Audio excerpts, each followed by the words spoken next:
Welcome to the Bold Analysis.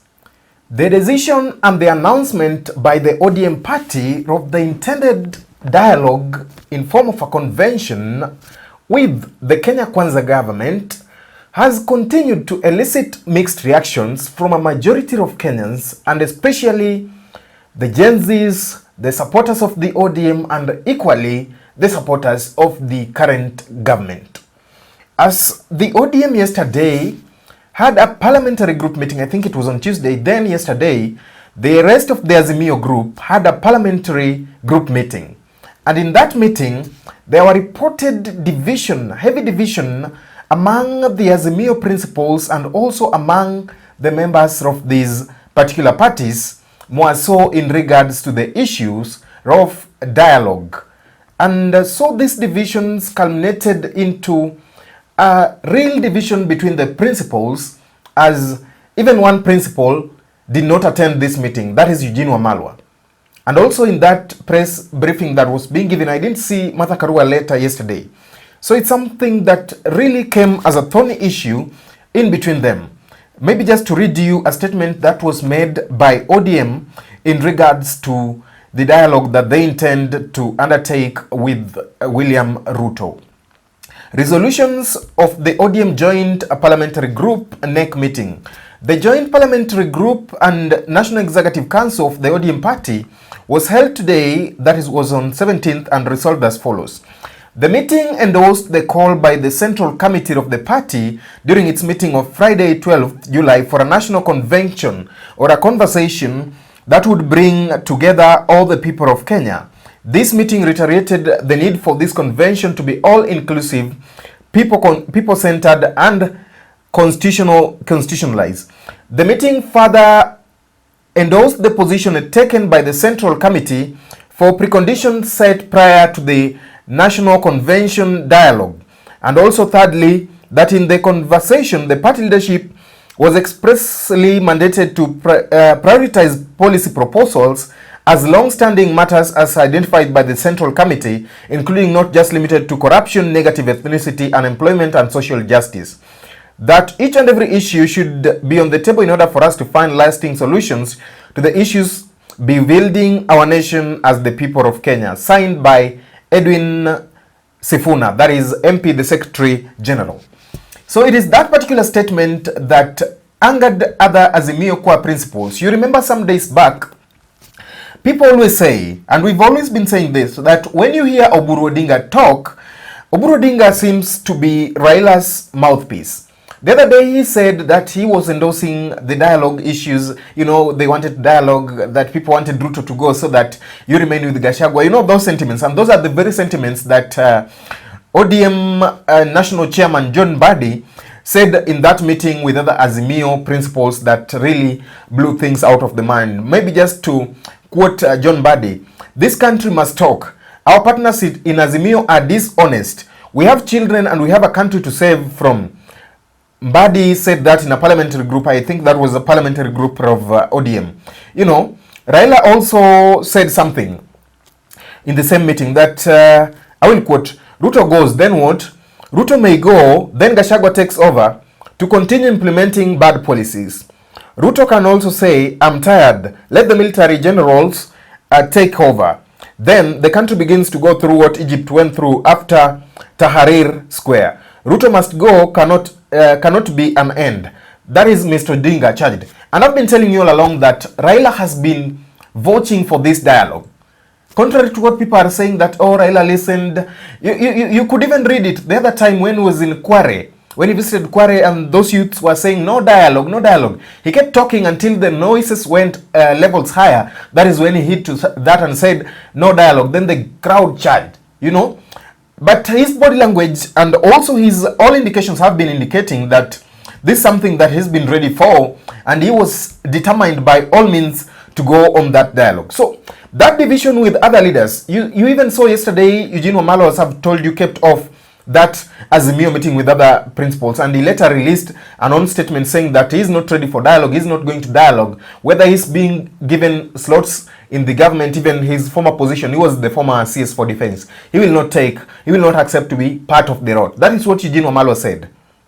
And even at a point when, after that meeting, Kalonzo was reading some statement before he was interfered with by some goons who came shouting, saying that kila mtu nje, and Kalonzo stopped reading that statement, and it's reported that that statement might be Kalonzo's party stand in regards to those talks, which was different from the stand of ODM. That is why ODM could not allow that statement to be read. Anyway, we are waiting. We are hoping that maybe Kalonzo will release the same statement today. Because it is also reported that Raila walked away after ODM decried bullying and dishonesty among the other Azimio principals and coalition members.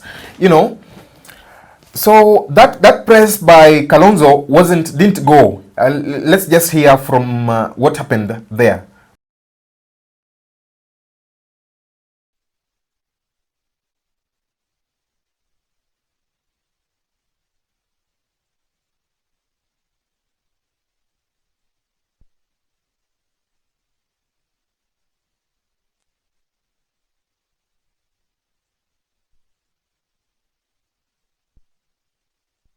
Thank you. Bado ipo. Are you set? We know that time is not on our side. Can you hear now? It's there. Okay, Your Excellency. Thank you. Well, ladies and gentlemen, honorable members and party leaders, if we can have some peace outside. Our party leader, Honorable Raila Amolo Odinga, has had to leave for an urgent meeting, and he has asked us to make this statement. Asanteni kwa kusikiliza. I'll read thank you. Resolutions of Azimio PG meeting dated today, the 18th day, I believe, 18th day of July, 17th day of July,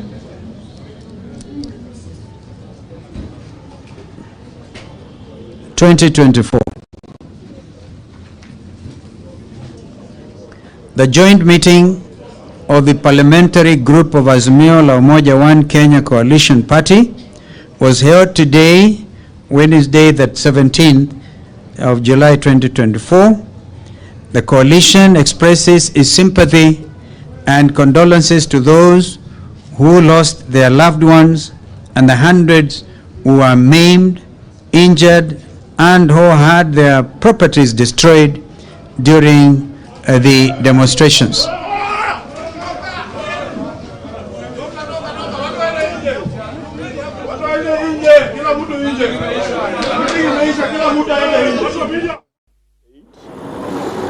I have no intention or any inclination to join William Ruto's government, and even if he offered me my previous docket, you're not boarding. I'm not boarding. Because I believe what is wrong is not really the cabinet. I believe we have a wrong leader in State House, and the problem is William Ruto, not the dismissed cabinet or the cabinet that he's going to form. That is where the problem is, and for us to correct it, for us to end corruption in this country, for us to end tribalism in this country, Ruto must go.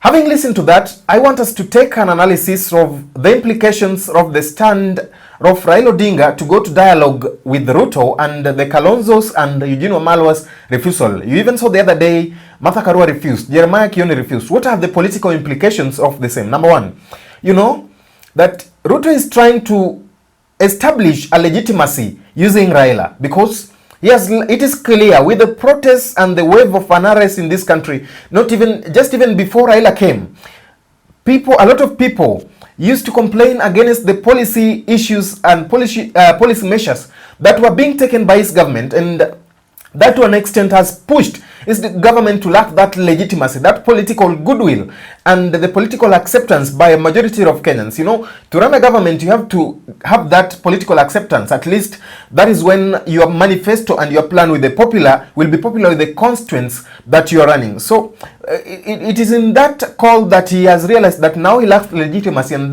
now that is why he's reached out to Raila Odinga to come help him. You saw that is a trend that has happened before. When Kenyatta's government, that is Uhuru Kenyatta, lacked that legitimacy and things were going hey, and there was huge difference, big difference between Uhuru Kenyatta and William Ruto, Uhuru Kenyatta had to reach out to Raila together with his allies, and that is when he got that acceptance and he enjoyed the second part of his term and worked peacefully. And that also happened to Mwai Kibaki. So Ruto, being maybe a good political student in the same, so that it was necessary to reach Raila to help him establish that legitimacy. And of course, the protests also took a heavy toll on him. The pressure was real, and he was left with either to walk away or reach to Raila, because some of the issues that these Gen Zs are raising, some of them are easy to address, but not all of them are easy to address as per the word go. But then that does not signify the end of the pressure that the Gen Zs are creating. The Gen Zs are still determined and motivated to win and keep to their call, because they've told those leaders that we don't want your input, we are leaderless, we are partyless, and we are tribeless. The second, maybe just to, before we go into the second implication, I heard lawyer Willis Otieno also talk on the same today. Let's have a look at this. Mheshimiwa is saying, yes, you know, one thing that we must all accept is that the people of Kenya have recalled their sovereignty. It's now in their hands. What William Ruto is trying to do with this rapprochement to Raila is to try to recreate legitimacy.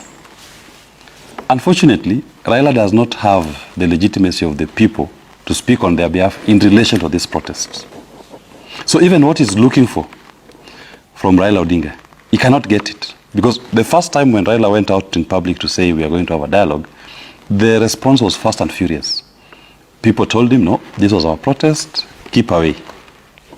But it seems this going ahead with this rapprochement with William Ruto, you will not get that legitimacy from Raila Odinga. In fact, if anything, the attack on Azimio yesterday by private goons as now being presented is that there's no difference between the police goons that are attacking protesters to the private goons.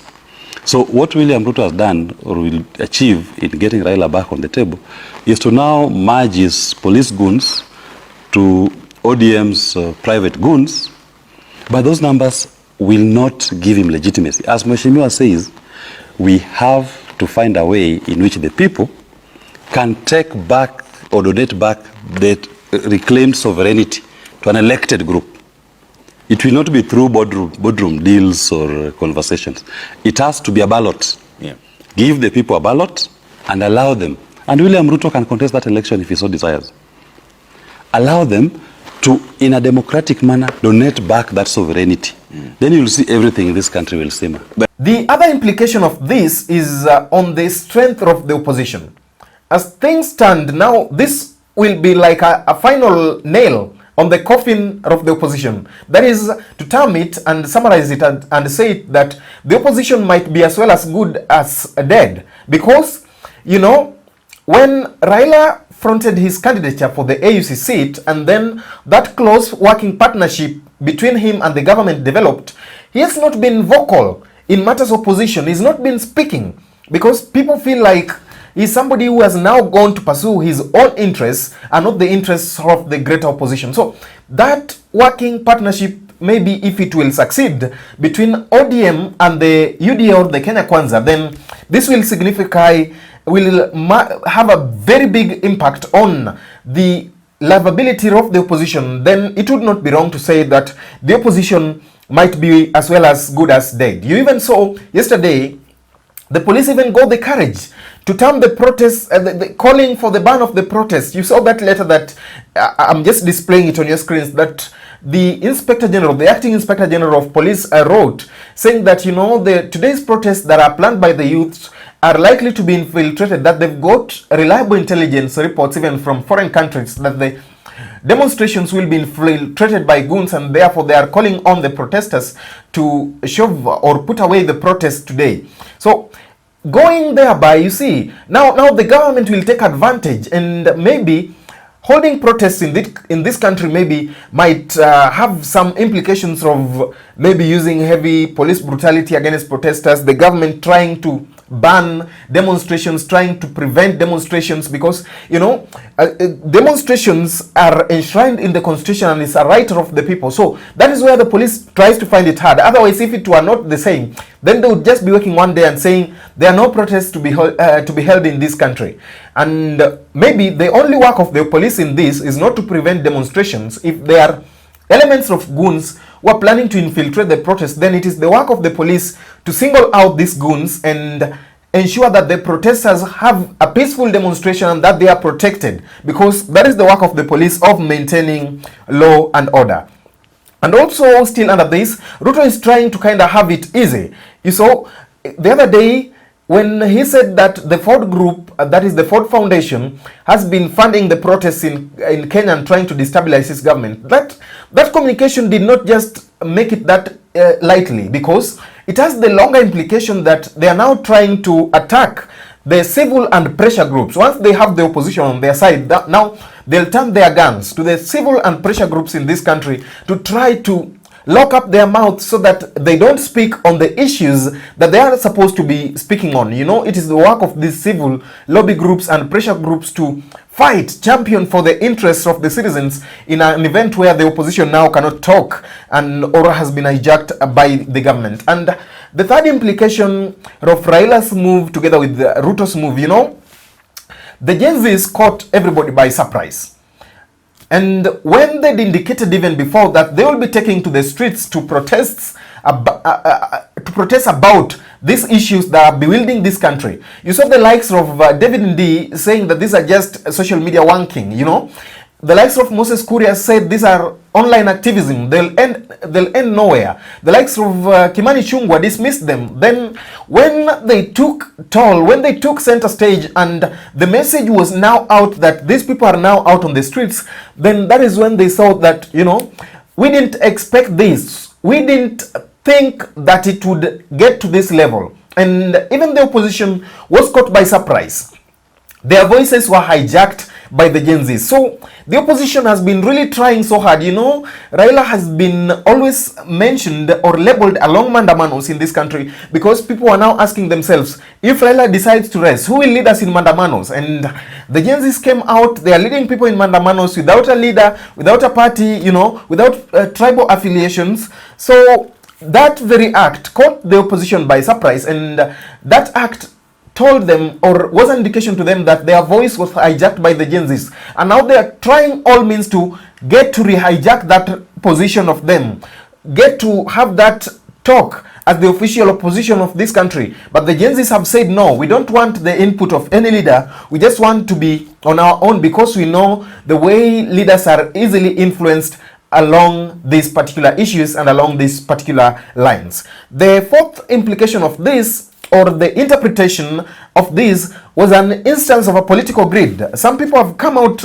clearly and said, Raila has been politically greedy. That is what people are saying out there, because they are saying that at a time when they expected him to exert pressure on the government of Uhuru Kenyatta, that is when he went and shook hands with Uhuru Kenyatta. At a time when they expected him to exert pressure on the government of William Ruto, that is when they went and shook hands for the first time behind the scenes, giving birth to the NADCO report, and for the second time now, giving a green light to the National Convention dialogue that is said to be held within this country. And also, still on this, the same, Raila equally has been also feeling that it has been the same issue with the other principles in Azimio, the issue of political greed. He's been saying that, not him saying rather, but his allies, the people who are related to Raila Odinga, have been saying that they've been having a general feeling that the outcomes of the 2022 general elections are still questionable, and there is a general feeling that maybe some people who are allied to the Uhuru Kenyatta side maybe shortchanged Raila politically. they should, that has been the feeling, that maybe they lied to him that, you know, you're going to get this, we are campaigning for you, we are using the state machinery, we are using all that we have on our side to make you see the light of the day. So maybe ODM as a party took that particular position and stand as a political revenge over the same. They now have to express their feelings that, you know, we felt should change over the same. So it is our time, our best time to take that sweet, maybe sweet to them, political revenge. The fifth implication of this is that from today henceforth, we are now starting to go into a period or a position that we are going to see serious political realignments in the offing. There will be serious political realignments because already it was reported, there were some reports, credible, that were saying that once the other Azimio principles will be discontented with the decision of ODM to go into dialogue with the UDA, now they'll seek the mandate of working with other people. We've seen there have been talks of how Kalonzo is planning to work with the Deputy President Rigathi Gachagua to form a political formation towards 2027, maybe to go against Ruto if everything does not work well in between Rigathi Gachagua and William Ruto. And also, the other Azimio principals who have expressed their reservations are said to be working on a political realignment with the backing of the former President Uhuru Kenyatta, such that they can also have a commendable force to against now Raila Odinga, William Ruto, or Rigathi Gachagua if it will be on the other side. And maybe this will be the best time maybe for Rigathi Gachagua also to make his political calculations at this particular moment, because he's been against Raila coming into the side of the government. And when the cabinet secretaries were dismissed, he said it that he also wants slots. He's been using people from his side to make that message. The sixth implication is on Kalonzo's political future. Will he work with Rigathi Gachagua, or will he help Rigathi Gachagua go seek Uhuru Kenyatta so as to apologize to Uhuru Kenyatta and seek Uhuru Kenyatta's support? We are waiting to see the same. Or will Kalonzo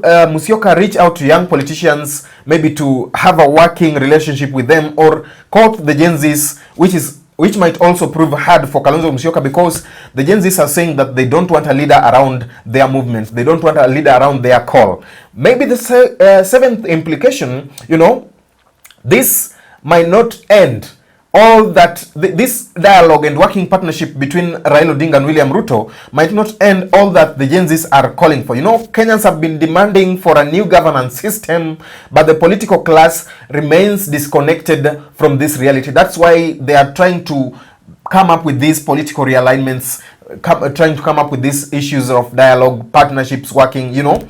And maybe the eighth and last implication of this is that somebody was saying, I've seen some sectors saying that Raila knows the headache of running a government, and that is probably why he's never been interested in winning an election or becoming the president of this country. And maybe just to give you with this last thing, that in this game there are no permanent enemies, there are no permanent friends, but only permanent interests in the end. Everybody wants to be close to power, because when you're close to power, you have so many advantages. Thank you for watching. That marks the end of our analysis.